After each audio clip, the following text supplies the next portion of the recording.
Greatness. Greatness.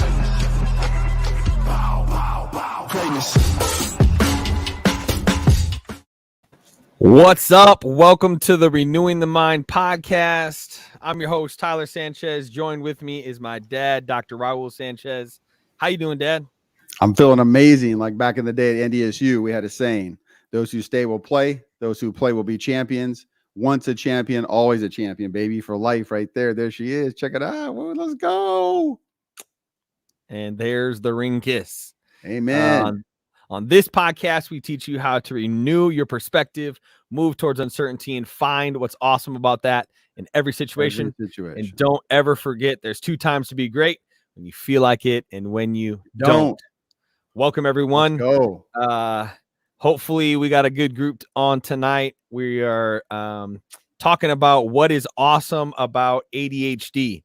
So if you've never seen our acronym, which is WHAT. What's awesome about that? So this is what's awesome about that. ADHD. Do you really need a horn? I mean, like, I could beat the horn. Like, what? I don't think it's it's the DJ horn. Yeah. Let's see. If you're watching and you're hop in the comments, let us know. We got 12 watching, and Carlo's the only one. Excited for tonight's discussion. Yes. Okay, here's what we're gonna do also to the people watching. So like Carla did, you can throw out a comment in there. We'll throw it on the screen. We'll ask it. If you'd like it to be anonymous, you can message us. We'll throw out the question anonymously. And to the brave souls out there, we've tested it. It works. We can bring you live on the podcast. So if you say, hey, I got a question, I would like to answer it live, or bring me on, something like that, I'm going to send you an invite. You can answer it or accept the invite right from your phone, computer, whatever you're watching on, and we'll bring, as long as it's got a webcam, we'll bring you on the podcast and answer your question live. Peekaboo. Some brave souls. Oh, now they're coming through. Let's go. I like the horn. Oh, it's like that, huh, Alicia? It's that. Better. Already. And, It's early. Next to Mom is Tavian. So we could bring him on. He a little salty right now. He's not having it, huh? Yeah. I tried. I invited him. All right. So yeah. Tonight, what we're talking about is ADHD. Yes. And I'm going to start with a quote. Well, hold on. Before we do that, we're not going to talk about if you got it or not got it, how to figure out how you have it. That can maybe be some other time, or maybe we can send a link to that. Tonight, what we want to talk about is everyone talks about the negative sides of ADHD. So, Dad, you had an idea to come up with the positive sides of that with the benefits of it. So then I came up with the what's awesome about that fits on our brand, what we talk about. Yeah. So that's what we're going to discuss today. Dad's going to bring some quotes and some things like that. So maybe some scientific sides behind it. And then I got a list of 10 things, some benefits, some fun things. We're going to kind of dive back and forth about what that looks like. Before we do that, here's a couple of them. Nope, that is technically, and I'm not smart when it comes to technology. I think you meant technology, and that's not smart. Yeah. Autocorrect there. Got you. That's all right. But it's super easy. You can do it, Carla. I believe in you. You literally just click accept. Tave is no longer there. I'm assuming. No, he went to do homework. Well, he better be watching it while he's doing homework. He watches when he works out, supposedly. We'll see. So once a month. Okay, here we go. Yeah. Start into it. ADHD. All right. So here's the cool thing. Like Dr. Ned Hollowell is MD. He's a prolific writer on ADHD, and he has ADHD. So he says it like this. He says ADHD is like you have a car engine for a brain, but bicycle brakes. So just let that sink for a second. Like you're just full speed ahead, no brakes, can't slow down. Once you get going, you can't stop, kind of thing. He has a cool thing too, where he says when he diagnoses and treats ADHD, he says, I don't look at it as a disorder. I look at it as I get to unwrap your gifts. So that's where he looks at the strengths of it. And I like people like that. They're positive psychology oriented. They take that resilient mindset approach. And I love it because like when I help diagnose and treat ADHD, I tell people all the time, I'm like, this is the best part of my job. and they might be sad or something. But I say, but look, I promise you, like, I get to set the captives free.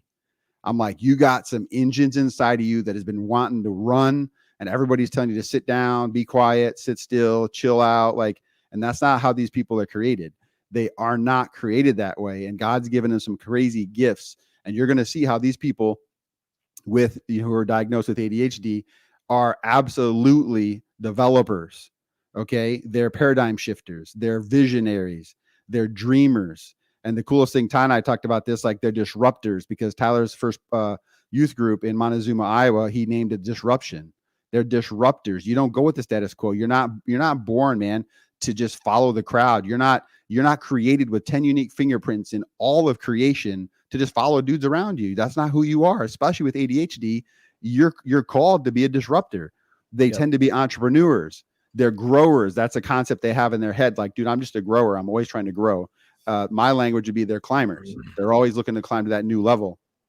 Now, the key is you got to be stimulated, which means they have to be interested. Okay. So we get to set the captives free, because instead of thinking, man, I suck at this, or I'm terrible at that, and I can't get along and I can't learn, it's just a different way of thinking. Like, this isn't I know we'd call it an illness, but it's technically not an illness. It's just a difference in cognition. The way some people think is different. And so that's all I want you to think about. So the quote that we're going to start with, and I want you to hang on to this. So Stacy's going to post it in the chat. It goes like this: every adversity brings with it the seed of an equivalent advantage. Let me say that again. Every adversity brings with it the seed of an equivalent advantage. And that comes from the book, Think and Grow Rich. Okay. Now, I absolutely believe that. This is brilliantly stated in that book, because I believe this because I have a dyslexia. And even though I was in special ed till 6th grade, like, what's really crazy is I told Tyler this, like, it's literally like when I see a problem, I can see the backwards, like reverse engineering steps. Like, in order to get there, it's going to take this and this and this. And I can say right away, like, that system won't work because it's not going to get you high enough. And I credit that to having dyslexia. Like, I see problems like in small little steps that connect, which is really weird. It's not a huge problem. They're small compound. Like, if you take, like, build a snowman, it's not just one ball. It's like 4 or 5 balls. I can see that all stacked together pretty quickly. The other thing I want you to think about is the way this is stated is so brilliant, because it's the seed, right? The seed of the advantage is there. It comes with it a seed that's planted, right? It's there. It's ready to go. It's our job right now to talk about and identify, how do we pull out that seed? How do we nurture it? How do we feed it? How do we water it? How do we get it sunlight? How do we protect it and grow it till it develops? How do we get your genius? How do we get your advantage to flourish? And when all of you, if you think about it, if you've been diagnosed ADHD, or you have a kid, child, sibling, or something with diagnosed ADHD, you know that they think different, and they're not weird. Sometimes they're really funny. Sometimes they're super intense. Sometimes they're super creative. Sometimes they're confusing, because they'll spend like 4 hours building a Lego castle, and then you run up to get your camera, and then next thing you know, they just blasted it up with Nerf guns. You're like, dude, you just did that. Like, that was your thing. Like, dude, you should have saw that blow up. Like, they don't hang on. They don't hang on. They got turbo brains, man. They're on to the next thing. And we think, what's wrong with you? No, that's not. They flourish on that thrive piece. Like, just go, just hammer. And I laugh about it, because like I call these kids turbo brain. I'm like, bro, it's okay. I get it. You got a turbo brain. Okay. Yep. And this is what I want you to think about. Like, today we're going to talk about these seeds, and we got a list of 10 seeds that can absolutely be your genius, or can absolutely be your advantage that carries you through the ADHD piece. But it's our job to help you identify it. It's your job to nourish it and thrive in it. Yep. One of the quotes I found that I really like is, ADHD is not a failed version of normal. A lot of times we're like, oh, we're the failed side of normal, or right. We're the broken side of the way we're supposed to think, or we're not up to par with everyone else's brain and cognitive thinking. And it's not that at all. It's just different. Correct. Absolutely. Okay. You want to hop into these first 10? Once again, if you're just joining us, hop into the comments with any questions in regards to ADHD specifically, or a friend that you have, a family member, if it's not personal. And then If you'd like to be bold and brave, we are opening it up. We've tested it. It works. We'll bring you live on the podcast. This is a new feature we're going to have moving forward. So if you got a question, you're at home, just say, got a question, I want to hop on live. Let me know in the comments somehow that you want to be brought on live. We'll bring you on live, put you on the screen, ask the question, and we'll send you on your way. But get some more interaction. We don't want this to just be me and Dad talking. We like when the chat is live and scrolling, not stale. So in the last couple ones, we've been pretty heavy with Suicide Prevention Month, so we understand that. But tonight, we want you really to hop in the comments, give us some engagement, some communication back and forth, and let's get to talking about ADHD. Whether that's you, your kid, your spouse, cousin, a friend, or even if you just have a random question, just maybe it's not you, but you got a question about this or how it works. Or, yeah, about ADHD. Yeah. We're not just going random questions, though, right? No, random questions about ADHD. Like, in other words, you don't have to have ADHD to ask a question. Right. Okay. Yeah. So I'm gonna put these things in just that found. So this one is. Let me throw it on the screen. People with ADHD we are enthusiastic. That's awesome. Yes. That's an easy one, right? Because like they come in with a lot of hype. So they tend to be more social than average. Like we laugh about this, we think it's funny, but every single report card for Tyler was he talks too much. He dominates the conversation. He blurts into conversation. He always has an answer. And so it makes me crack up because we literally come home and I just fist bump Ty. I'm like, I'm not, you can't interrupt dudes. Like, you just got to you got to take your turn, raise your hand, but I'm not going to punish him for talking. I never did this because I understand, like, if you can't talk in our world, like it's going to go bad. I mean, I got punished for grades, which my grades were affected because of talking. So yep. I ain't gonna lie. I'm like, okay, you're a D student, but you got above average IQ. Like, there's no way, bro. Okay. Question, Dave Marion. You don't want to hop on live, Dave? Come on. I'll send what up, Heavy D? I'll send you the link. Hop on. Here's a question. Okay. Adult ADHD, what are the differences with adolescents? Okay, great question. So normally with adolescents still tend to be very hyper. So technically there's a rule of thirds. So if you're diagnosed ADHD or your child is, there's a rule of thirds. A third of the people will need like therapy, medication, treatment, something like that their whole life. A third will need it all the way through schooling, like while they're learning, they're good in education, they're in training. And a third only need it for a window of time, usually until they finish growing. Once all their growth plates are out, once they're stable like that, they tend to zone in on what they're really good at. So the adolescents are going to be a lot more hyper, which means a couple things. We think of hyper as like a little kid who bounces off the walls, can't sit down, bouncing a basketball in the house. That's a child, but an adolescent just can't settle. So they'd be like, hey, let's do something. You go, play tennis. You come back and sit down. They're like, I want some pizza. So you order some pizza. Then they're like, and I want to wash my car. They start washing the car and then they get bored. So then they come back in and they start vacuuming, cleaning their room. So adolescents will have a lot of projects that are open and stopped and open and stopped. And so normally you can see an adolescent with ADHD because if you just walk around the house, you'll see literally like a tornado, like a trail of where they've been because of the hyperactivity. With an adult, the hyperactivity fades. So their hyperactivity is ideas. So they'll have sticky notes all over the place, or they'll have a bunch of ideas like they're too many hands in the fire. They've joined a bunch of board meetings or clubs and stuff like that, where they literally run themselves ragged and then they don't have really good self-care. So adults kind of implode versus the adolescents who are behaviorally exploding on everybody else. So hope that answers your question. Yep. I always think of, and you've said this before, that ADHD doesn't mean like you're just sitting there shaking your leg. Everyone's like, oh, shaking leg syndrome means ADHD. It doesn't necessarily mean that. Yeah. Esther coming through with the support for your boy. And look, it turned into preaching in a podcast. Tell that third grade teacher, boom, take that. Yes, correct. Talker. That's perfect. That's a good comment, Esther. That's right on. God knew what he was doing, right? Dave, thumbs up to your answer. Dave, you should come on here. Yeah, Bridget, thanks, come on, Bridget. You can get live on this podcast. I don't want to see this typed question. Okay. All right. We'll forgive her. You got it? How do children handle a heavy class load in high school? Can there be too much? I see hyperfocus on one subject and then the other subjects go low. Yeah. So, okay. So, hey, hyperfocus is number 3, but go ahead. Yes. So, okay. So, hyperfocus. So that could be interest. So we tend to hyperfocus on things we're interested in. The other hyperfocus could be, and this is something to think about, with blood flow to the forehead, the left parietal lobe, that's actually the focus or CEO part of the brain. And we all have a default mode where our blood flow just goes to rest.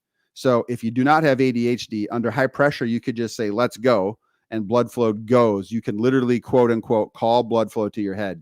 It's like call the army, like all the army's coming. We're going to file. We can do good. Now, if he has pressure, and so like they procrastinate until like that deadline, at some point there's a window in there where that pressure actually creates hyperfocus, where it's like, okay, I have just enough energy and I have just enough time and I'm going to go. But if we miss that small window of hyperfocus, then it turns into devastation and depression and anxiety and panic attacks because they think they're going to fail and just flunk out. That's literally my college and even current to date preaching habit. Yeah. So it's funny because the research calls, like what you're asking right there, I see hyperfocus on one subject and I let the other ones go. The research calls kids like that. They'll say firefighters. So they kind of see like, okay, I got 3 days. They look at it 2 days. They look at it. I got 8 hours. All of a sudden it's on fire. Now I need to handle it. And when I say that, when I tell that story to people, they'll be like, bro, like that is me to a T. Yeah. Like, where were you at in my college days, dude? I needed this. Cogmed, I called you. Nah, I forgot. Yeah.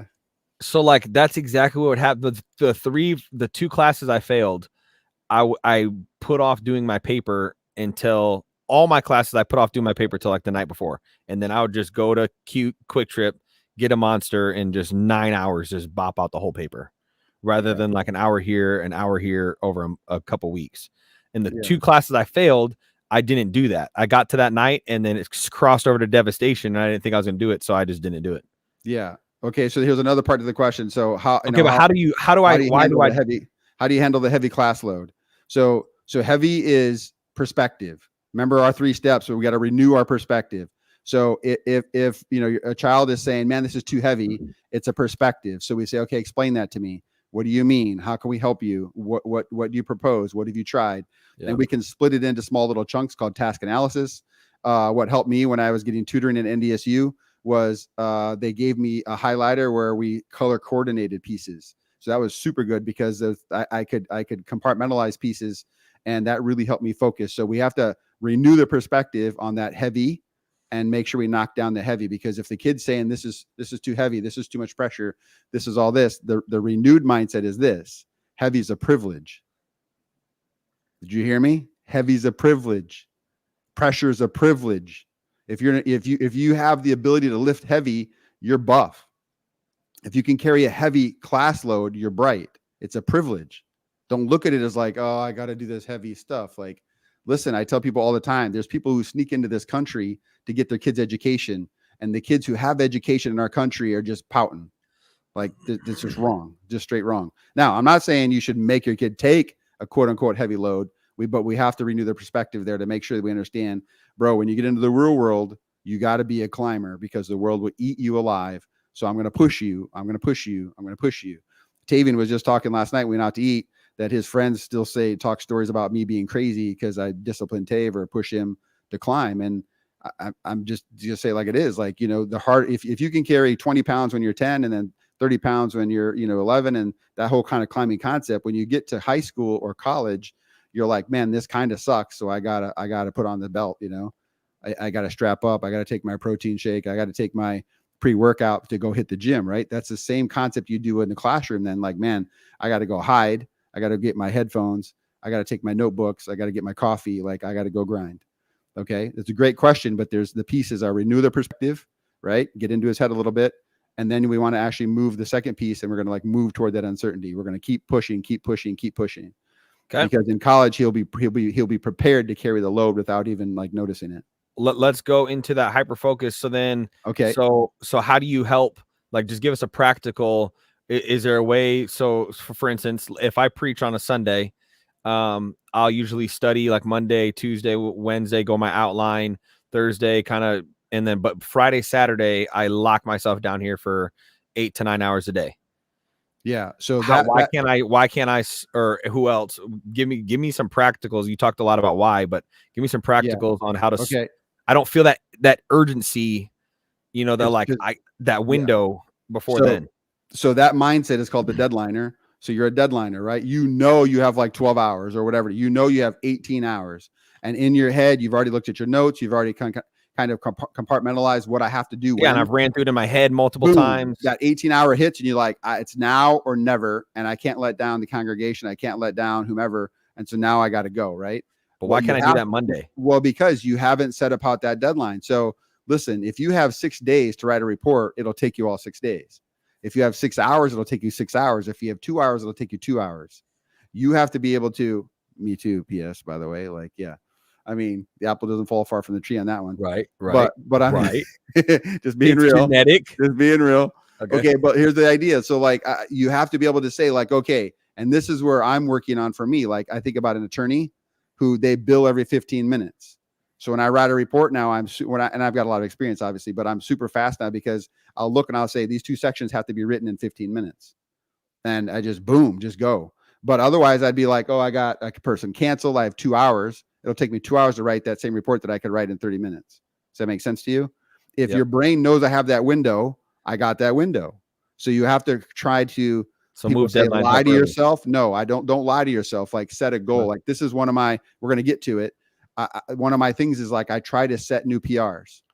Yep. Stupid. You guys always laugh about that. Like, why are you always trying to beat yourself or whatever? I'm like, it's just how it is. Like, you just have to go do it. Right. So yeah, good job.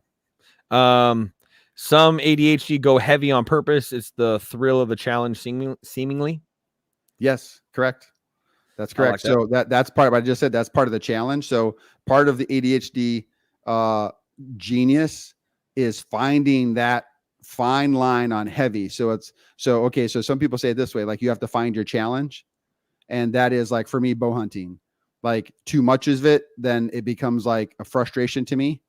Just enough where it's like a relief and I don't get put pressure on myself to shoot a big buck or to put 4 deer in the freezer or whatever. When I don't put pressure that way, it's relieving enough, but it's heavy enough challenge. Okay. So that idea of that zone of proximal learning, it's a 5% window where it's too boring or it's too steep, too heavy. So that window is for me, for Tyler, for Esther, for Bridget. Everybody has to do that on themselves because my heavy might not be your heavy. Right. It looks different for everyone. It looks different for everyone. And so you have to find it. And I promise you, the people who find it, those are the people who just got a business, boom, another business, boom, another business. They're like serial entrepreneurs, like, bro, there's no way you got ADHD. Right. Because they found that perfect challenge where they get challenged every day, but they're not overwhelmed. Okay. That's for all of us. All right, we got to move. We got comments and we got 9 more things to go through. No one's taking us up on the come on live, joining live. Wait, we got 8 left because we talked about enthusiasm and focus. Yeah, and hyper. Alicia said this: whatever Tyler's strategy is for a deadline is the exact opposite of my deadline. Tyler's way gives me anxiety. We're a good balance for each other. When Alicia preached for Mother's Day, her message was done, completed. I'm not joking. Probably 2 or 3 weeks before she preached, and then she just worked in it and changed it and tweaked it. Yes. Yeah. So if we cover up Alicia's name and put Stacy, it's the exact same thing. And put Tyler, remove Tyler's name and put Raul. My brain don't work. My brain don't work like that. Yeah. Stacy's like, how do you wait so long? You know? Alicia, how do you deal with it? I am the same way. I would have my sermon written on Monday. Doug would still be waiting until Sunday morning. Okay. Let's just address that real quick. So for us that have ADHD, it's hard to actually get my head around pushing the dopamine hard enough. So I waste a lot of mental energy on getting it done early. And then the end of it, I'm like, that doesn't even feel good. I feel like I wasted too much energy. Yep. And somebody like Stacy and Alicia, the pressure's on them. It's heavy and they don't like it. So they get it done. And then they're like, oh yes, there's such a relief from the pressure because it's over. So I call it, go ahead. I was just going to say, because we lack dopamine, it's too much work for the little bit of effort to feel a release in the effort, a release in the panic, a release in the stress. I'm not joking you. I do a lot of studying beforehand, but sometime between Thursday and Friday, you can ask Alicia, I call it an aha moment. And it's like a drawing board, and all of the things I've thought in my brain and all the different streamlines that I have all come together. Like last time it happened, I was driving to my haircut. So I've been praying, you know, I asked the Holy Spirit for discernment and guiding. And at some point it just goes like this, and then it just goes and lines up, and I call it an aha moment. When that happens, I go write everything down that just happened, everything the Holy Spirit's speaking to me, all the things I've read and thought about, all the sermons, this, that, the study, my commentary, all the notes, my 8 pages, it all comes together. And then within 4 hours, I'll complete my sermon. Come together between Thursday afternoon and Saturday night. Sometimes it's happened late Saturday night. Make me think of the Beatles. It's just like, I can't explain it to you. It's an aha moment. It's the Holy Spirit and my preparation completely line up, and that's it's true like, for and there's a thread all the way through. Like people who write, same thing. So I'll literally sit down and I'll complete the whole entire thing in 2 to 4 hours. Yeah. All right. Let's go next. By the way, join us live for a question. No one is taking us up on it. We need one brave soul. It's like what I tell my small groups. It takes one person to raise their hand, and everyone else will do it. Yeah. Number 9. I got it right here. It's in the chat there. We are willing to take risks. Yes. And that here's follow-up is studies show that 300% people with ADHD are 300% more likely to start their own business. Yes. True. So what's the why? Why? So the reason is like, okay, like just take Mom or Alicia, right? The idea of like failing doesn't give me the relief I want, like to finish the product to be like, yes, that feels good. So there's fear in there. Like, what if it doesn't work? This will feel sad. Like it'll be all that work for nothing. Because we're chasing dopamine, because we're chasing novelty, because we're chasing a reward, it's easier to go, dude, what if this hits? Can you imagine if this hits? And so that's the thing that pulls. That risk comes with a reward. And it's that reward that makes us chase it. Okay. Which is really interesting because that's absolutely, it's tied. They're hooked to resilience. All right. And this is where resilience comes in. So, you know, y'all know that's the resilient piece. Like that's me. That's what we teach. That's what we preach, like whatever. But the resilient piece is when they fall down, they bounce back faster. When they fall down, they don't go, oh, that was epic failure. They're like, dude, that was so close. Right. Oh, so close. And this is where we laugh about this. But Brian on the very first.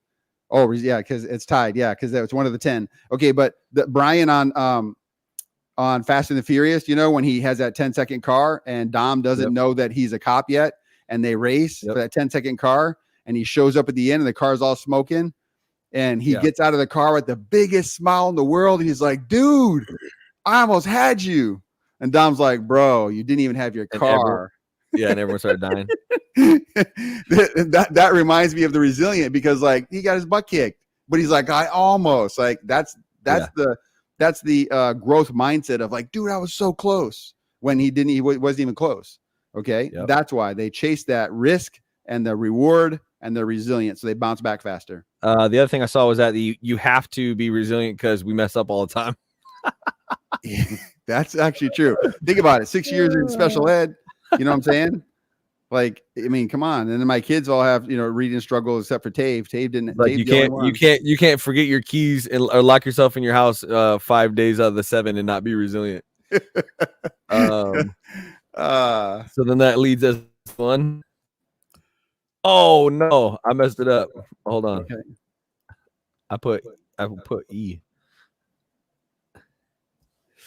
Oh man, I feel like you over here. Right. What's that? What you trying to say? All right, we are funny. Who said? I object. No. E are wait, funny. What's going on? Okay, there we go. E are funny. We are funny. Yes. Okay. Yeah. And this is a chronic knock, or just people don't like it. But they'll say, "Do dudes with ADHD ever grow up? Like, will she ever be mature?" And the answer is, yeah. I mean, there's times to be mature. But you have to admit, ADHD people are funny, like, and they're usually the life of the party. They're like a sparkle, because go back to that enthusiasm. it's just fun. And actually, people ask me all the time. They're like, "Hey, is it possible that my kid has ADHD and autism?" And I'll say, "Why? What are you looking at? Like, explain it. What are you seeing?" And they're like, "Man, when he gets excited, his hands flap and he jumps up and down and like he starts breakdancing." I'm like, "No, he's fiending. He knows dopamine's coming. Like he's excited for his big hit. Like if he's going to a Star Wars movie or if he gets to go to Chick-fil-A or whatever he's thinking, whatever his reward is, he just gets excited. So they're funny. They're enthusiastic. So the other one, we sparkle and or shine. Yes, sparkle shine. So that's basically the concept of the like. In research, they have a sparkle to them. Like people just gravitate toward people want their opinion. So that's really cool because like at a party, they usually kind of are unique. They have their own vibe. They dress their own way. And so people will always just say to them, "Wow, you have such a sparkle. Like you have this unique ability to shine." And so that's what people say to them all the time. Okay. But again, with all these things, it's a continuum, like a scale, right? So like there's a point when like, okay, that's really cool. And there's a point where it just clicks and you're like, okay, it got weird all of a sudden, you know? So like if you try to go there on purpose, it's too much. But if you just like, I feel like this today, and you'll just do it, you know? We are energetic. Yeah, that one's a given, right? So hyperactive, energy, enthusiastic, that one kind of flies. What's really funny about that one though, is they're energetic with interest. And so that's what really gets people sad sometimes. So, okay, here's an aside, but if I do therapy with married couples and they'll see like somebody like Tyler who has all this life of the party stuff, just, you know, break dancing, cracking jokes. And then like when they go on a date night, he's really subtle and quiet and doesn't talk and just is kind of like Debbie Downer kind of person within the marriage. Yeah, because it's just kind of quiet. So then in the marriage counseling, then the spouse who doesn't have ADHD will say, "Well, you know, why doesn't she do that with me? Or how come he doesn't do the life of the party with me?" And the idea typically is I'll say, I'm not trying to throw darts. I'm not trying to start a war. I was like, but I mean, is it a restaurant he wanted to go to? Is it like a chick flick thing? And then when we just realize like there has to be a win in there somewhere, then all of a sudden he's happy. So you got to remember, like the number one issue, and it sounds so selfish and it sounds narcissistic, but like there has to be stimulation, and stimulation has to come from an interest. And look, and this is what I want you to think about. That's why it's not. I mean, we technically call it an illness, but it's not an illness. And here's what I want you to think about. It's a developmental thing that never really kind of grew out of. Think about a little child, and you get them a gift that they have no interest in. What do? Throw it to the side. Yeah, they're just like, all right, cool. They don't even say thank you, mama, or whatever. It's just like, remember that video of Eliza? She said, thanks. Next. Next.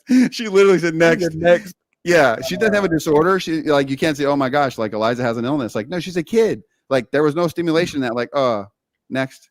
Okay. Now think about this. When a kid gets a gift they want, they like hug it and they kiss it. Remember when Terrence got his phone? Yeah. He started kissing his phone. Like, that whole idea of just have that energy because the stimulation is there, the interest is there. So that's the key right there. If you have somebody or you have ADHD or ADD and you just like, man, sometimes I have energy, sometimes I don't, find a key there. So let me help you. So like, let's say you're a friend of mine and it's my birthday and I choose Chinese and you're like, I hate Chinese, but you don't want to let me down. You want to go just scour the menu till you find something you like. I don't even care if you show up and order dessert. But be there, be happy, like find something you like. Yeah. And so that's the key. Yo, look at this. You can't make this stuff up. What? Yo, just got here. I'm not saying so he has it, but yeah. I mean, that's the definition of ADD, showing up late, trying to get my notes. Nate, dude. That's funny, Nate. That's funny. Hold on. We're talking about what's awesome about that and ADHD. Oh man, I can't. I about lost it. I saw that one. Yeah, that's funny. Okay. Love you, Nate. Oh, where am I at? Okay, here. We just finished energetic. Yeah. All right. There it is. We are generous. I found this one. I don't know how that one ties in. Have you seen that one before? Yeah. Obviously, this is a list we so typically people will say this, like the people with ADHD, they'll give you the shirt off their back. Okay. And part of that is they know their own struggles. They know that they have their errors or their faults or whatever. So they really are sensitive to people's like injuries or sensitivities. And so typically they're selfish minded because they're always looking for stimulation. Okay. But when they see somebody hurt or they see somebody in need, they're usually generous. And again, back to marriage, if you have a spouse who has ADHD, that spouse will go out of their house to help other people, but then come home and have no energy to help like your own kids or change a diaper. And so that generous sometimes flips again because it has to be like focused on stimulation. So like if I'm a mechanic and Tyler's car breaks down, I'll come out late at night to help Tyler because I'm good and I have a gift and I can help him. But then the next morning, Nate texts me and says, "Hey, we're moving. Can anybody help?" I'm gonna be like, I got a headache. See, because the stimulation isn't there because I'm a mechanic. So I want to help. I'm not just going to move trucks or move boxes or something like that. Yep. So, but yes, overall, they are generous because they like the stimulation of people. Well, it goes back to that energetic in areas that they like. Yes, so generous correct. In the places that they like. Right. Look what Alicia said about Nate showing up late. Nate was busy with one of his 18. Dang, Nate's getting hit all over. Hey, speaking of Nate, cameraman Nate, welcome to Renewing the Mind podcast, live on the podcast. Hey, what up, Nate? What up, dog? You're muted. Hold on, you're muted. Check your mic settings. Connect to your AirPods. You see the cam, it says cam mic screen right there. No. See the settings on the bottom? You hear me now? Yeah, there we go. All right, cool. Hey, before we get started, I want to say shout out to Nate. He took his wife Tanya hunting, bow hunting, and she shot a doe on her very first attempt, and it dropped inside their sight. So I'm just proud of Tanya, proud of Nate for teaching her. So that's awesome, Nate. Congrats. Yeah, it was an awesome experience. It was super fun. And awesome. As the bigger brother, I do have to mention that the first time Nate shot a deer, you know what I'm saying? It was like 4 arrows in it. It was a real tough deer. Let's just say this. Nate, let's just say this. Nate had the whole buck fever on a doe, and Tanya just slayed it. Let's just say it like it is. I shot a buck. Here, hold on. Yeah. Stop lying, bro. Stop lying. Oh, here we go. He's going into his hobby closet. Yeah, you guys want some? Wait, you're still on the mic. You got? You're all right. Here.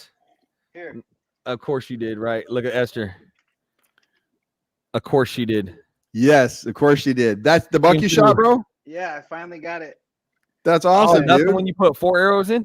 Yeah. Yep. That's worth it, bro. That's worth it. Look at that. That's awesome.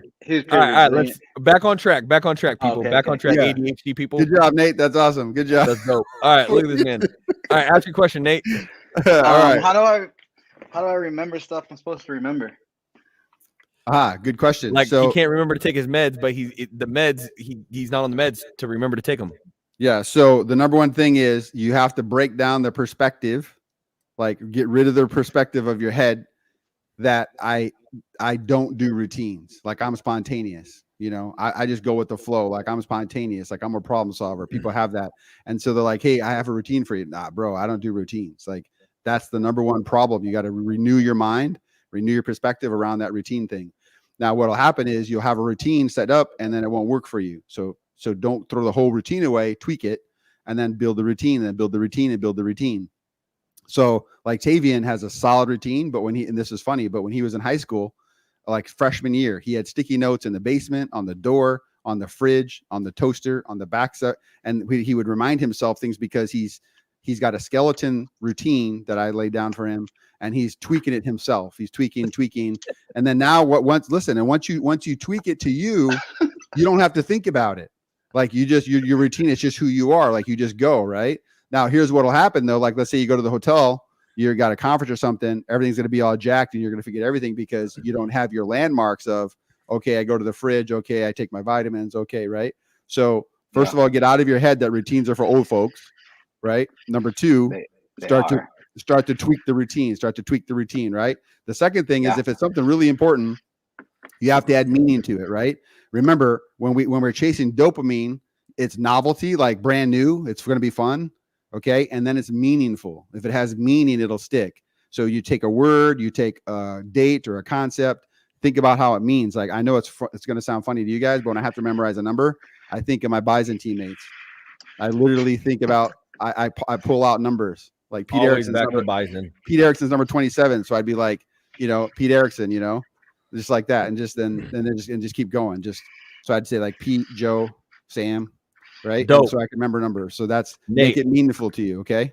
Hey, thanks for being the bold one to step out and ask a question live on the podcast. Yeah, and tell Tanya, tell Tanya she wears the pants in the house. I texted her and was like, "Hey, just jump on the podcast." She's like, "Good thing you told me because I was about to yell downstairs that dinner was ready." Mom, meatloaf. Yeah. Hurry up, you're gonna be late. That's just sticking up for you, Nate.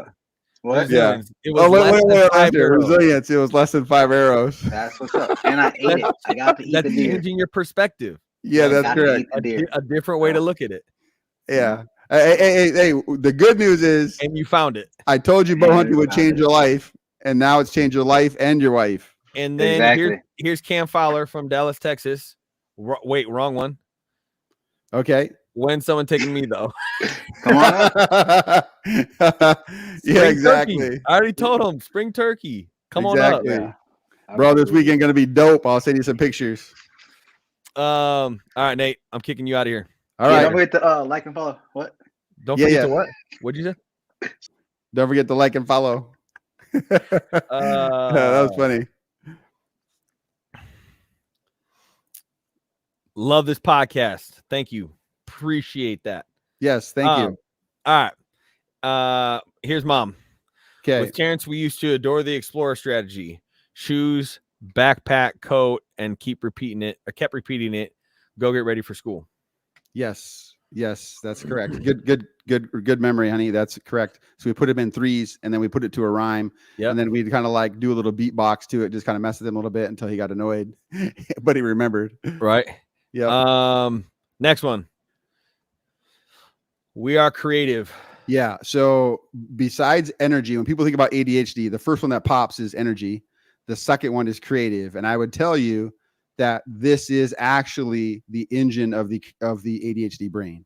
If you pulled out creativity, you cut out there. Say it again. You lagged on my end. Okay. So I said besides. So when you think about ADHD, the first one that pops high is hyperactivity or energy, right? Yep. Okay. Yep. After that one is normally creativity. But I would tell you, if you take away creativity, you don't have an ADHD brain. The whole reason ADHD brain exists is because they're always looking for a shorter, faster, like more efficient way. Like in a weird way, ADHD people have this natural inclination, like they just gravitate toward engineering because they're like, there's 7 steps to that. There's got to be a way we can make that 6. And in the process of trying to make that 6, they'll make it 2. Yep. Right. And so this is why they become business owners. This is why they're entrepreneurs. And once work smarter, not harder. And once they become entrepreneurs, they become serial entrepreneurs because once they lay down like, oh, this is what I have to do to create an LLC, they'll create 2 or 3 or 4 or 5. Right. So now the creativity is where we get in trouble also, because if you don't have an over-focused head or a hyper-focused head, you're just creative all the time. You're just always kind of like redoing the wheel, recreating the wheel. And then you can't even find your own keys. You can't find your own tail. Like you're just, then that's when people get squirrel like concepts like, oh, squirrel, oh, squirrel, oh, squirrel. Right. But the creativity is the genius inside the ADHD person. Creative ideas, creative strategies, creative interventions. Like because we wait till last minute. So, you know what I'm saying? We got to get creative on how to do it. Yeah. Here's Alicia's answer to Carla about how does she deal with it. It's not a technical answer like Raul had, but I have to come to realize that what works basically. She forgot what works for me doesn't work for Tyler, and I can't expect it to. I don't take it personally either that he has to do it different. Yes, that's correct. That's correct. No doubt, because you're two individual humans with 2 individual brains.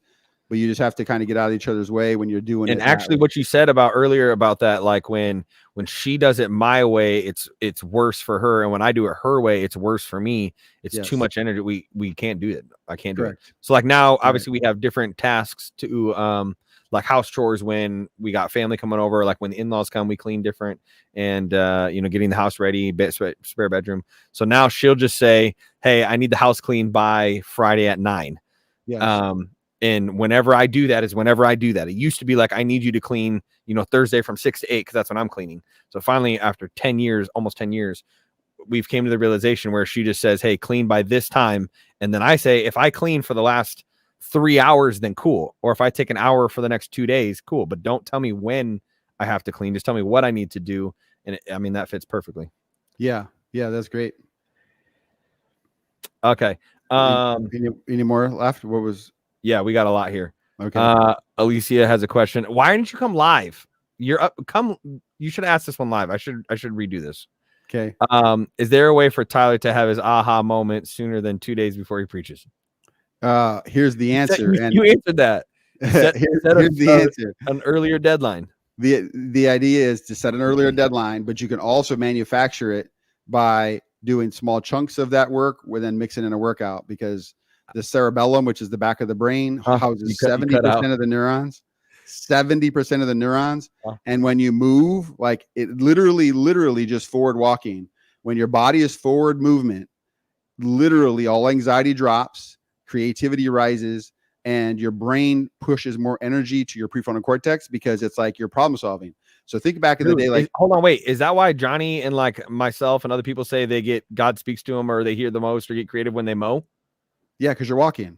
Whoa. So most people will say God speaks to me when I go on a walk, or see. So like if I'm stuck, like right now in my book, if I'm stuck on my book, I literally have to go hop on my bike because it's forward movement. My brain doesn't know I'm not on a real bike. I'm just on my trainer in the basement. Or I actually will go on a run. And then when I shower, whatever, I'm getting, making my shake, all of a sudden things just start like bam, bam, bam, bam, bam. And I'll drop down right here quick, start writing notes. I don't write it all. It's too long, but I write my bullet notes like, oh, dude, that's cool. Oh, that's cool. Okay. So never forget, don't underestimate it. Dr. Hollowell, who's I just talked to you about, he's coming out with a new book, and basically it's non-medication interventions. And the top one is exercise. Like, come on. I've been preaching that since 2006 when his buddy's book called Spark came out, the revolutionary new brain science of exercise for ADHD, like exercise for the brain. Like, it's dope. Yeah. So I like it. Great question, Alicia. Here's a great follow-up to that. This is the main reason why we started Renewing the Mind podcast. Don't let anyone tell you otherwise. It was not to make money. It was not to try to be famous. It was not to get a following. It was to have a community where we can talk about these type of issues, questions. And this right here, Carla, is the main reason. Alicia, I wish I knew you all years ago, 27 years of marriage, and I'm just learning all of this. That's it. Yeah. Yeah. Not saying it's your fault, and not saying it's you don't know until you know, and once you know, you cannot unknow. Yes. That's it. Yeah. You don't know what you don't know, but once you know, you cannot unknow. Now, Carla, here's the second piece. This is the living legacy piece. This is where I coach CEOs because it's so deep. Once you know, like you just had an epiphany, right? It's your duty now to call your children and say, hey, when you get married, I want you to pay attention to something. If you have a sick problem-solving system that's beast mode, it's for you. Don't try to make your spouse do it. It'll create all kinds of issues. Yep. Okay. And so that's not even when your spouses get married. It's for even now friendships, relationships, relationships. It's business partner Jesse and Josh and his job. I mean, all of it. So like your pastor partner, your business partner, therapy partner in my office, like my secretary. Yep. Everybody has. So there's big systems. Like we all have to punch in at this time or punch out. Like I get that, but the problem solving between there, we got to get more loose on it. Like I promise you. Like if every single business in the world said this, I don't care what time you punch in, I don't care what time you punch out. I just need you to get your 40 or 50 or 60 hours in at the end of the week. And, Sarah or Joe, whoever's the office manager or CEO will check, and then you'll be reprimands, right? But as long as you get your work in, I don't care how you do it. We just want you to be creative or where you do box or where you do it. Like if people did that, we would be so much more productive. Like literally a 30-hour work week, maybe even 27 hours work week. You would get way more done because if you can stay in your lane on creative juice, you'll just kill it. Absolutely. Well, the crazy thing is it took a worldwide pandemic for the workforce to understand that. Yes, correct. I mean, And obviously, that's not just ADHD people, but that's I all of understand it's ruined by some people, and yes, it's some people take advantage of it and stuff. But for the most part, for those that are hardworking and not wanting to cut corners, it's better to work in your wheelhouse and where that is. Correct. And Carla, I want to say thank you to Carla because that was really, really brave to say, and I appreciate that. Appreciate you. But now listen, don't hang on to a regret. Regrets last a lifetime, but now just move forward and just bust the hard work on moving forward. And next time, ask and say that comment live on the podcast. We'll Esther said it was to sell mugs. Yeah, our 7 that we sold. Here's the reality. The whole 7 we sold. Dad has given away 3 times more mugs than we have sold. Yeah, I get in trouble for that. See, back to that generous thing. See, we have literally people money. The people who drive in out of town to the clinic, the people who drive out of town, like they come see me, they drive a couple hours. So they were like, I went out and knocked on the window and they're like, yeah. And I'm like, hey, just for driving out here, here's a couple mugs. The goal, here's the other thing. The goal for the mugs was not to make money. The goal for the mugs was to pay for the mics, the cables, the arms. Right. I mean, all this stuff costs money. So we need to upgrade these. So we're like, hey, we'll sell some mugs, make some money, to put back in. No. Dad's just out here handing these things out. Speaking of that thing, I don't know if you can get that. She follows that up. Of course, he has. Speaking of creative, that's the whole thing about. I'm not. That idea popped in my head in bed one night. I was laying in bed and I thought, hey, what if we did matte black? We should gloss. Anyways, Doug is sitting right by me and we're working on this together. Thank you. Perfect. I love it. Thank you, Carla. Dr. Raul hooked me up with the mug, bro. No. Hey, I will, bro. I got you. No. Meet me up on the corners. Put on a dark hoodie. I got you. Here we go. From Mike. Get live. You guys could have asked this live. Anyways. What up, Allie? What do you recommend for couples who has a spouse that is the doer for everyone else but their spouse? That kind of comes back to that question where, the energetic person, but then not energetic on the date. It's kind of the same concept. I mean, if he was family, I'd take him out back and have a towel whipping contest. How do you know it's Mike? What if Mike is saying Allie's the doer for everyone, but not for them? It says from Mike. I thought that was Mike. Okay. Yeah, you don't know who the doer is though. Yeah, I got you. I'm just messing. I was just messing with Mike. I just messing with maybe Allie's the doer. Yeah, then Stacy will take her down. No, just kidding. Hypothetically speaking, whoever the doer is. Here's the idea. I want you to stop and think about this for a moment. Like if you have kids, I don't know your story really, but if you have children, you have to understand that kids learn because of their mirror genes. They're monkey see, monkey do. So what do they see? They see mom or dad go out and kill it, come home and exhausted, sit on the couch. The other person's doing everything. And they see, no, I don't have to. I work today. I work too many hours. And then what you try to say, hey, honey, let's tie your shoe. No, I already rode my bike today. You're going to get the exact same thing that you laid down. Listen, God's not a liar.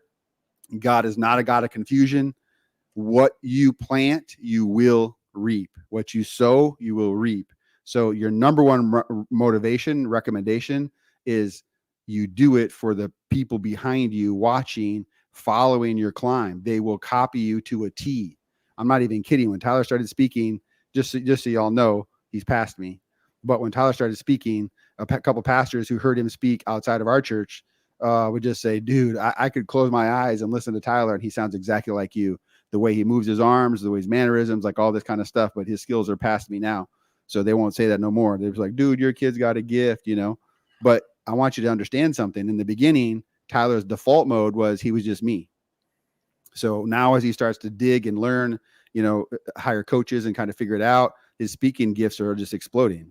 Right now, if I was something else, not a hard worker, all that kind of stuff, he would have just been like, hey, I tried to speak. It was okay. Nobody really gave me any positive feedback. He would just be a quitter. I'm not saying your kids are quitters. I'm saying reboot your mindset on where you lay down your work. You should lay down your work at home way more than outside because you want, in the end of the day, man, it's your kids who are going to come back and say, thanks, Dad, you did that for me. Or, thanks, Mom, you did that for me. All right.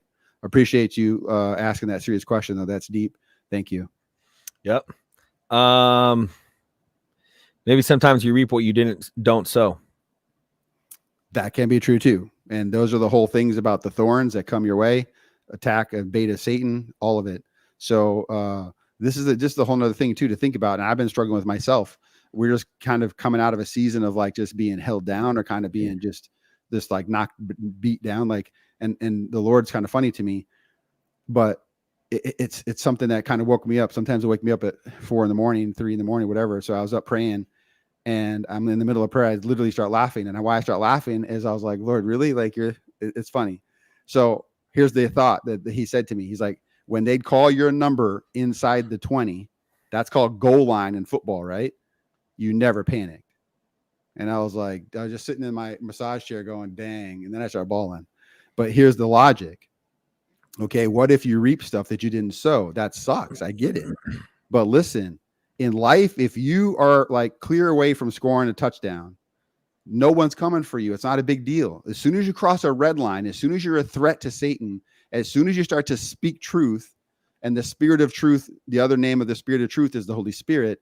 When the Holy Spirit starts to come out of you and touch people, you awaken people. Like I said earlier, I get to set people free. I set the captives free. And that's not me. That's the power of the Holy Spirit working through me to just say, bro, you got a gift. Okay. And I get sad sometimes, or I get down sometimes, like, man, everything's always a struggle, man. Everything's always a fight. Like, why do I feel like I'm pulling all this dead weight when nothing seems like it's happening? And the Lord said to me, in football, you never would get sad about being the 20. Like, you get the ball. Here's why. Because they call a timeout. They bring in the heavy hitters. That's called goal line D, right? These big old 300-pound dudes, and they sit on you and punch you in places you don't want to be hit, and talk mean words about your mama. And then you got to get up and run a play again. Like, but I'm like, let's go, dude. You think that broke me? I'm looking for like Tyler always talks about on the communion, like for the joy set before me, like Jesus, like the joy set before me, like, bro, come at me. I'm gonna get in that zone. Right. Yep. And then when you get in there and you start dancing and hit the band, like, let's go. Like, that lasts a lifetime. But it takes Jesus to say, dude, are you really going to cry? Are you really going to pout? You're inside the 20 on your book. You're inside the 20 on this podcast. You're inside the 20. It's game time. It's game time. Like, suck it up.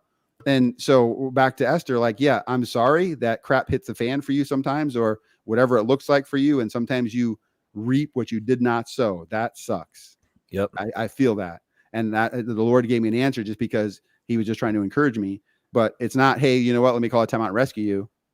It's like, have you ever cried about this before? Just pretend it's football. And I promise you, if it was easy, he wouldn't have gave me that answer, because I was like, dude, how much longer? Okay. Yep. So you're not alone, Esther.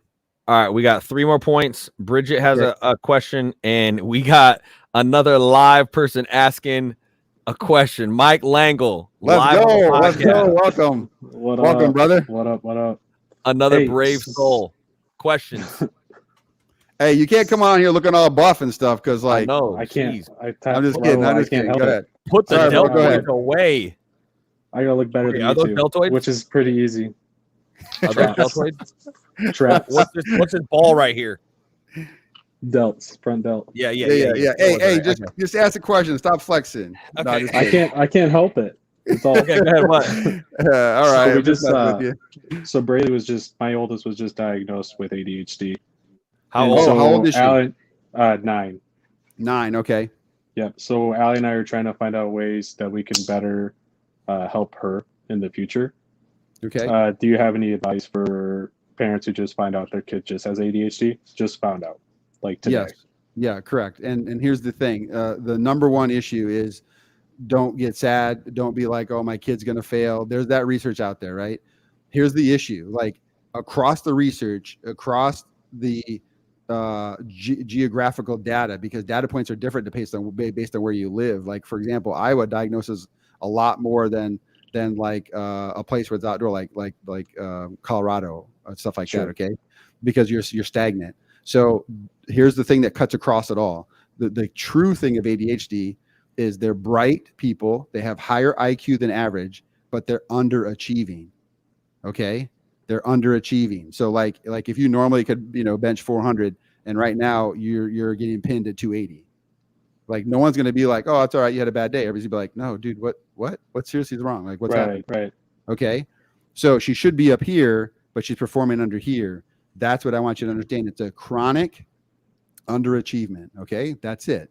Now, from there, we got to actually have some conversations with her and ask the questions about, honey, what do you really like about school?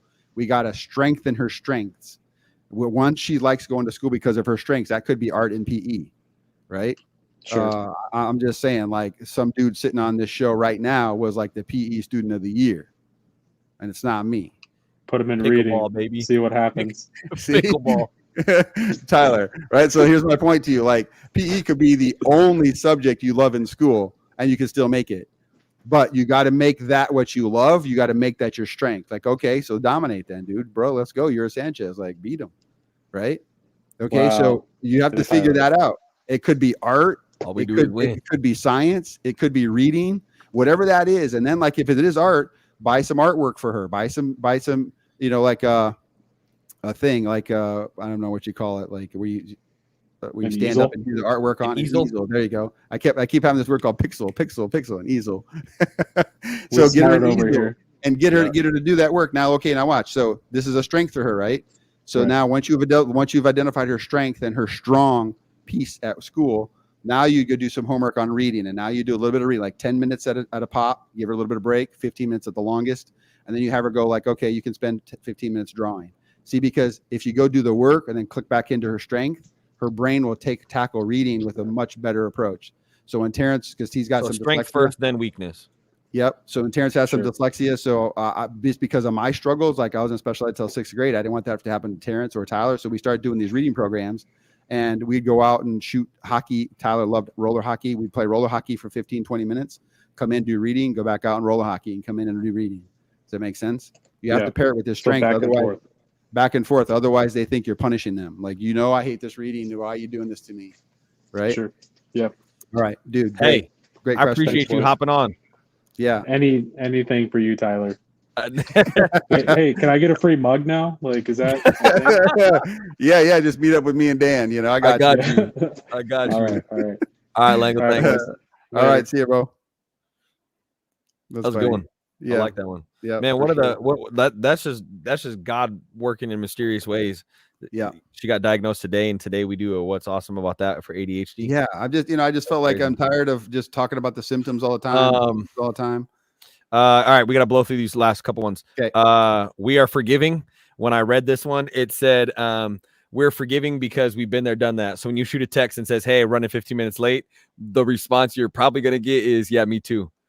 Yeah. Oh, dude, that's so funny because, like, the people who like, hey, I forgot to text you back, though, you're like, oh wait, I texted you. Yeah, correct. That's funny. So and that's the whole, and this is the whole idea. Like, listen, the community we're building here. Listen, I have dyslexia. I have ADD. So, and it's the over focus type. You could Google it, but basically, like, if I'm interested, the light switch turns on, and I act like I have OCD. Like, I don't miss a thing. But when I'm not interested, I shut down and I'll just kind of like go through the motions. So that's why I put in all these pieces in our lives to make sure our standard is excellence. So we don't get so false. So I got weaknesses, but I don't crash anymore. And I've got this over-focused strength. Okay. Yeah. And so I want you to really focus on that idea that, like, we're all in this together. We've all got issues. We all have hangups. We all have thorns. Like, biblically speaking, we're supposed to. Like, you don't get to pick your thorn. You're kind of born with it. Yep. Right. All right, so back to this question from Bridget. Okay. How do parents of ADHD children help support their children with friendships? Yeah, that's. I mean, really the reality is kids with ADHD sometimes can ruffle feathers, can sometimes be too much, can sometimes push friends away. Yes. The number one thing you can do is play board games and absolutely positively be super strict on the rules. Because ADHD people, remember, they check out super fast when they're bored or disinterested. So they could start playing a game and then they quit because they're disinterested. Not necessarily because they're losing even. They're just like, oh, okay, I'm out, right? Then they'll dip and all their friends are mad at them. And then when they have a game or something they like, Foursquare, and everybody dips on them, they're like, I hate you. You're not my best friend no more. Like, they don't get it because their interest is sky high. So the number one way I would tell you is to play board games, stick to the rules. Do not brag if you win. Just kind of we used to have one celebrate thing, like, yes, like celebrate real quick and then good game.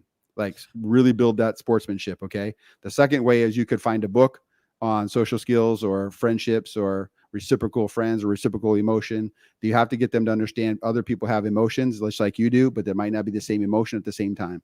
Just like what we talked about with the adults. And I know we've talked about it before. Great question. Keep them active, do activities, do things. Yes. The kids with ADHD, especially in groups of friends, get in trouble when it's like they're just chilling in the basement for 3 hours by themselves. Yeah. That usually on the unstructured hangout time is usually no bueno for the children. Activity. I don't have ADHD, but I have friends that do. They have a podcast. They need support. Correct. Hey, remember, we're 300 more times likely to start a business. That doesn't mean we know what we're doing, right? That doesn't mean we also finished the business. We just started. All right, last one is this, which is pretty self-explanatory, I think. There it is. We are full of surprises.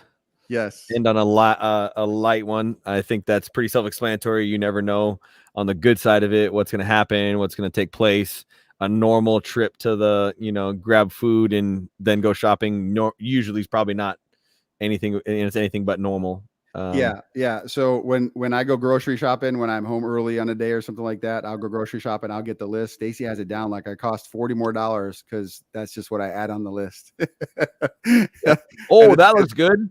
Yeah, no, it's gonna be cheese. Oh, it's never gonna be tried jerky, this. Pickles, cheese, jerky. It's like you can't have enough of those, right? So yeah, but it's funny. So those are little surprises, things like that. But the other piece too, and this is the serious piece about this, is the whole like there's 2 times to be great, when you feel like it, when you don't. Full of surprises could mean like just on the wrong day, the wrong feeling. I'm acting out of my feelings, so I do something really stupid, or I do something like just flip the whole family upside down. So you got to be careful of those surprises, because if you act on your feelings, you get everybody else in trouble. So you have to really pay attention to that, because the other side is fun. Like, just come home with pizza or come home with friends and be like, hey, these guys are coming over tonight, So yeah, that's important. Oh, the wifey coming through. Yeah. 100. One of the reasons I love Tyler. Hey, keep it PG. Dang, aren't you pregnant, girl? Like, come on. Like, love. All right, last one.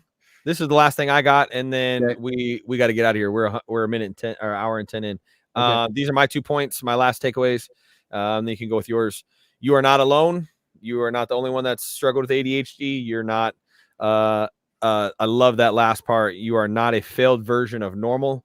I found that today. That's not obviously from my dome, but I found that and I'm like, man, I'm keeping that forever. I think everyone that, we like you said before, it's classified as a mental illness, a sickness. And we see it as, man, your brain's not right, or you're not cognitively right. And that's not the truth at all. You're not a failed version of normal, and you're not in this alone. You're not in this by yourself. There's hundreds of thousands of resources out there. This community's here. So that's what I want to say. You're not alone. You can do this together, especially parents, like the Langles. You're not the only parents that find out their kids have ADHD. Yes. And so there's resources out there that will help you out. So right. One takeaway or one thing you got? Yeah, so I got 2. So I want to reiterate that statement from the book Think and Grow Rich, and it goes like this: every adversity brings with it the seed of an equivalent advantage. So there's an advantage to, there you go. There's an advantage to the disability or to the condition or whatever it's labeled. And that advantage is this: if you find the right creative outlet, if you find that right strength, you will build the advantage bigger than the disability or bigger than the diagnosis. So I have dyslexia, and I can problem solve better than, I don't know, people in my position, I guess, because people keep hiring me and they're like, dude, we've hired 3 people and nobody's explained it like this. Dude, we hired blah, blah, blah. Like, and nobody can explain it, just whatever. Like, it's a gift I have. And I'm not saying that to brag, because 6 years, like in the forges of special ed, apparently, put these pieces in me. And I want you to understand this. Your kids have a seed, especially the Langles, especially whomever who has a kid with diagnosis, like your kid has a seed, and it's our job to help find a creative outlet so they can feel this genius. And then we take that genius and we transfer it. I almost dropped out of college because I was struggling in class because of reading. And it took me, like, again, a God thing that just helped me say, like, hey, take your resilient mindset in football, where you will not be broken. I keep saying that all the time. I will not be defeated. I will not be broken. It's like a mantra. And then it was like, hey, put that in the classroom. And I was like, dang, that's deep. So I started just being like, okay, so I fail a test, like I'll take it again. And just like, I just won't be outworked kind of mindset. And here we are, right? The PhD podcast, clinic, or whatever. So you're not alone. You got it. It's a seed. It's a gift. Amen. Dan with the fire emojis. Appreciate it. Thank you. Yeah. Way to go, Dan. Sweet. All right. What's awesome about that ADHD edition of this podcast? Next time, come prepared to be on live. We had 2 brave souls. I sent a couple text messages to a couple more people. You know you're out there. Next time, come live. We want it to be a little bit more interactive. Carla, with a thank you both for a great discussion. We appreciate you both. Thank you, Carla. So much. We love you all. Next time we're following up with. Do you remember what what's on the docket? I can't remember. We were going to talk about couples, but we'll think through it. Yeah, we'll see. We'll let you know. Stay on our socials, and we'll post it from there. And as always, don't forget, there's 2 times to be great: when you feel like it, and when you don't, baby. I had to realize what's inside of me. For all of the people that lied to me. For all of the people that said I would fall off. Oh, boy, what a time to be alive. I wrote this for everyone, feel like they counted out. You need to look in the mirror and tell yourself it's time to be who I am now. Greatness.